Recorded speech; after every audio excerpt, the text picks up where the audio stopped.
जय हिंद। तो ये होने वाला है हम लोग का लेक्चर 3, जो कि हमारा सीरीज चल रहा है उसका ये लेक्चर 3 होने वाला है। तो देखिए, आप इस लेक्चर को तभी पढ़िएगा जब आप पिछले 2 लेक्चर देख लिए होंगे, ठीक है। तो पिछले आप 2 लेक्चर देख लीजिए, तभी आप इस लेक्चर को देखिएगा। तो चलिए अपने सीरीज को आगे बढ़ाते हैं। तो देखिए, हमने ओशंस के बारे में पढ़ लिया था, कॉन्टिनेंट्स के बारे में पढ़ लिया था, और साथ ही साथ क्लाइमेटिक कंडीशंस के बारे में भी पढ़ लिया था, ठीक है। तो अब हम इसी लेक्चर से हम शुरू करेंगे कंट्रीज़ के बारे में पढ़ना। तो देखिए, हम एक के बाद एक हर एक कंट्रीज़ को पढ़ेंगे ब्रीफ में, ठीक है। और कुछ उसके मेन क्वेश्चंस भी जानेंगे उस कंट्री के बारे में, जो कि पूछे जाते हैं कॉम्पिटिटिव एग्जाम्स में। ओके, तो चलिए अब हम एशिया कॉन्टिनेंट के कंट्री से स्टार्ट करते हैं। अब देखिए, एशिया की जो कंट्रीज़ हैं उसमें से एक एसोसिएशन है जिसका नाम है सार्क एसोसिएशन, और ये कुल 8 देशों ने मिलकर बनाया है, ठीक है। तो ये हमारा है सार्क, ये वाली स्पेलिंग है, ठीक है। आप वो सार्क मत लिख दीजिएगा, ओके। तो ये सार्क एसोसिएशन है जिसका फुल फॉर्म है south Asia association and regional corporation, okay. इसका फुल फॉर्म, सार्क का फुल फॉर्म है south Asia association and regional corporation. अब देखिए, साउथ एशिया ये आपने पढ़ा तो आपको एक हिंट आ गया कि ये जरूर साउथ एशिया मतलब साउथ में आने वाली इस कंट्री ने ही बनाया है, जो कि एशिया के साउथ में आती है। तो ये आपने सही सोचा, क्योंकि इसको 8 देशों ने मिलकर बनाया, जो कि साउथ एशिया का हिस्सा है।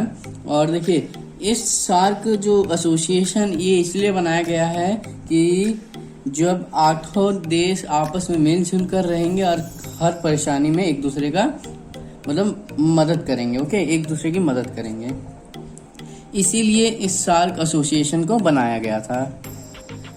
तो देखिए, इसके अंदर 8 कंट्रीज आते हैं, और जो कि हैं मालदीव, श्रीलंका, भारत, पाकिस्तान, अफगानिस्तान, नेपाल, भूटान, बांग्लादेश। मैं रिपीट करता हूँ, मालदीव, श्रीलंका, भारत, पाकिस्तान, अफगानिस्तान, नेपाल, भूटान, बांग्लादेश। अब देखिए, अभी मैं आपको एक रफली डायग्राम बनाकर दिखाता हूँ कि आखिर कौन से कंट्रीज कहाँ पड़ते हैं। हाँ, लेकिन अगला जो लेक्चर आपका होगा चौथा, वो आपका लेक्चर नहीं, ये 3 लेक्चर्स की एक रिवीजन सीरीज होगा।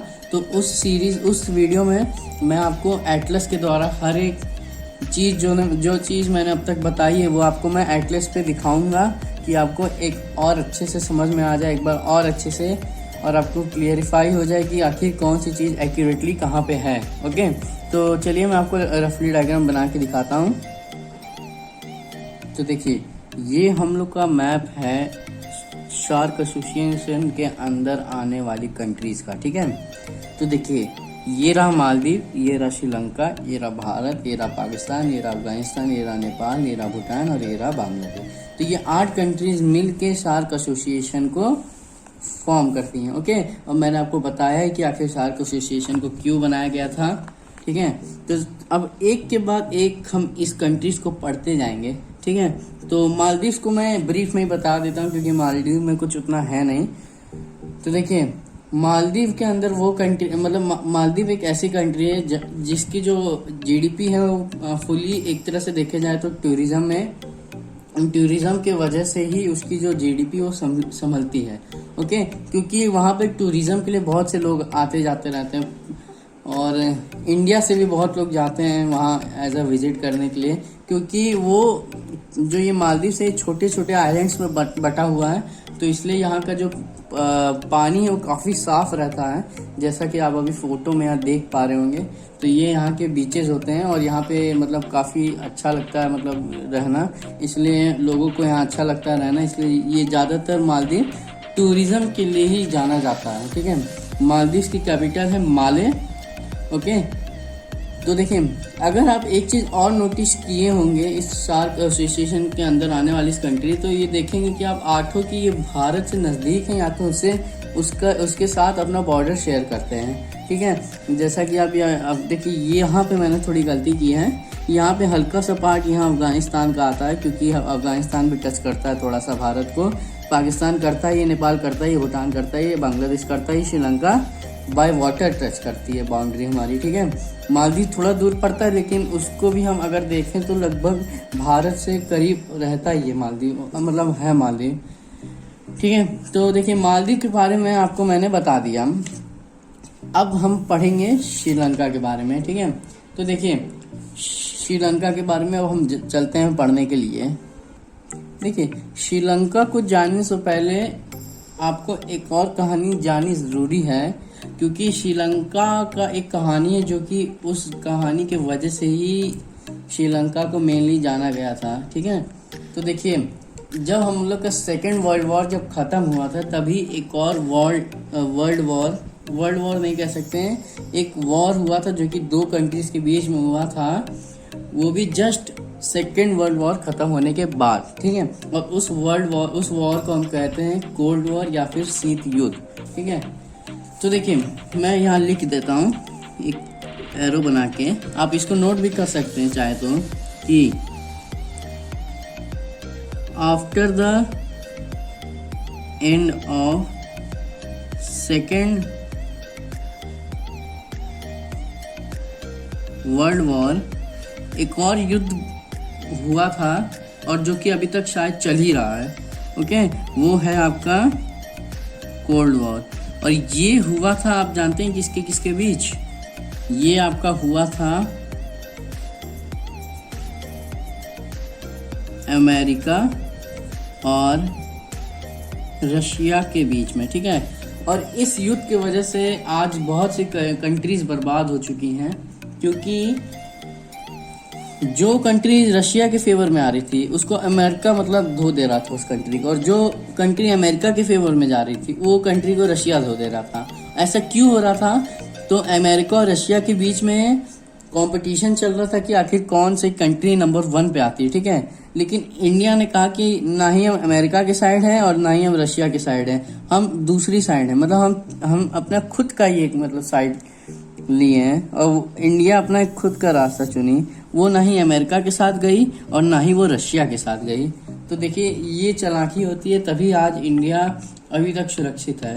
देखिए इसी झांसे में आया था आपका श्रीलंका, और श्रीलंका गया था आपका अमेरिका के साथ, ठीक है, अमेरिका के साथ।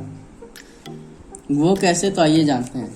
अब मैं एक रफली फिगर बना देता हूँ श्रीलंका का, आप टेंशन मत लीजिए, आपको अगले लेक्चर में वो रिवीजन आपका रहेगा, रिवीजन वीडियो। उस वीडियो में मैं आपको पूरे चीज़ों को मैं दोबारा एक्सप्लेन कर दूंगा, ठीक है। तो आप बिल्कुल भी टेंशन मत लीजिए, आपको आने वाले जो अगला वीडियो रहेगा वो आपका एक रिवीजन वीडियो रहेगा, ठीक है। तो देखिए जो श्रीलंका था वो आ गया था इस कोल्ड वॉर की चपेट में, ठीक है। और वो भी कैसे, तो देखिए अमेरिका आया श्रीलंका के पास, क्यों? तो यहाँ श्रीलंका के नीचे एक पोर्ट है जिसका नाम है हम्बनटोटा पोर्ट। तो अमेरिका आया ये इसलिए कि अगर श्रीलंका अपना हम्बनटोटा पोर्ट देता तो उससे वो तीनों जगह नज़र रख सकता था, इंडिया पे भी, चाइना पे भी और साथ ही साथ रशिया पे भी। तो श्रीलंका ने कहा ठीक है, लेकिन इसके बदले हमें क्या मिलेगा? तो अमेरिका ने कहा कि इस जगह का हम आपको टाइम टू टाइम रेंट देते रहेंगे, इसके बदले आप हमें ये अपना पोर्ट दे दीजिए, ठीक है। तो श्रीलंका ने कहा ठीक है। तब अमेरिका ने हम्बनटोटा पोर्ट पे अपना एक बेस बनाया छोटा सा, और वहाँ से वो तीनों पे नज़र रख सकता था। तो ये बात पता चली रशिया को, और रशिया आया इंडिया के पास और इंडिया से मदद मांगी। तो उस समय हम लोग की प्रधानमंत्री थी इंदिरा गांधी। तो उन्होंने एक ग्रुप फॉर्म किया जिसका नाम था LTTE, ओके, LTTE, और इसका फुल फॉर्म है लिबरेशन टाइगर ऑफ तमिल इलम, ओके। ये जो ग्रुप थी इसको श्रीलंका में भेज दिया गया और कहा गया कि आप यहाँ पे एकदम पूरा हड़कंप मचा दो, जिससे कि श्रीलंका डर कर अमेरिका को वापस भेज दे, ठीक है।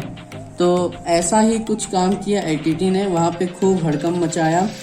जब पूछा श्रीलंका ने कि आखिर तुम ऐसा क्यों कर रहे हो, तब उसने बताया कि अगर तुम अमेरिका को वापस भेज दोगे हम्बनटोटा पोर्ट से तो हम ये सब रोक देंगे। तब श्रीलंका अमेरिका से बोलता है कि आप अपना ये जो काम कर रहे हैं इसको कृपया हटा लीजिए, वरना हम कहीं नहीं लेंगे। तब अमेरिका वहाँ से हट जाता है। तो देखिए यही कहानी थी श्रीलंका के पीछे। और अब इस वीडियो में हमने मालदीव और श्रीलंका के बारे में पढ़ा। अगले वीडियो में हम उसके आने वाले कंट्री, दूसरे कंट्री के बारे में पढ़ेंगे। ठीक है, तो मिलते हैं अगले वीडियो में, तब तक के लिए जय हिंद।